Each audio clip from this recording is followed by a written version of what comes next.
ஓம் நமசிவாயம். பகவான் சிவனின் 64 சிவ ரூபங்களின் 16வது தெய்வீக ரூபம் ஸ்ரீ லகுலேஸ்வர மூர்த்தி.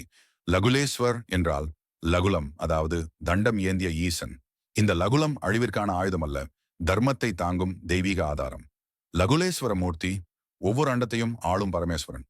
பல அண்டங்கள் தோன்றி நிலைத்து லயமாகும் போதும் அந்த ஒழுங்கை நிலைநிறுத்துவது லகுலேஸ்வரனின் சக்தியே. அவர் கையில் உள்ள லகுலம் ஒவ்வொரு உலகிலும் தர்மம் சிதையாமல் இருக்க நிலையாக நிற்கும் தூண். இங்கு சிவன் அண்டங்களின் அரசர். மௌனமாக இருந்தாலும் அதிகாரத்தின் உச்சம். லகுலேஸ்வர மூர்த்தியை தியானிப்பவர்கள் தர்மத்தில் நிலை, தலைமை திறன், கர்ம ஒழுங்கு, வாழ்க்கையில் திடமான பாதை பெறுவார்கள். லகுலேஸ்வரன் நமக்கு கற்றுத்தருவது, தர்மம் நிலைத்தால்தான் ஆண்டங்களும் நிலைக்கும். இந்த அண்ட ஆட்சி தத்துவம் அடுத்த நிலையில் பக்தனை அனைத்து ஆபத்துகளில் இருந்தும் காக்கும் கருணை ரூபமாக வெளிப்படுகிறது. 17வது ரூபம் ஸ்ரீ ஆபத்தோத்தர மூர்த்தி. அனைத்து ஆபத்துகளிலிருந்தும் ரட்சிக்கும் சிவம்.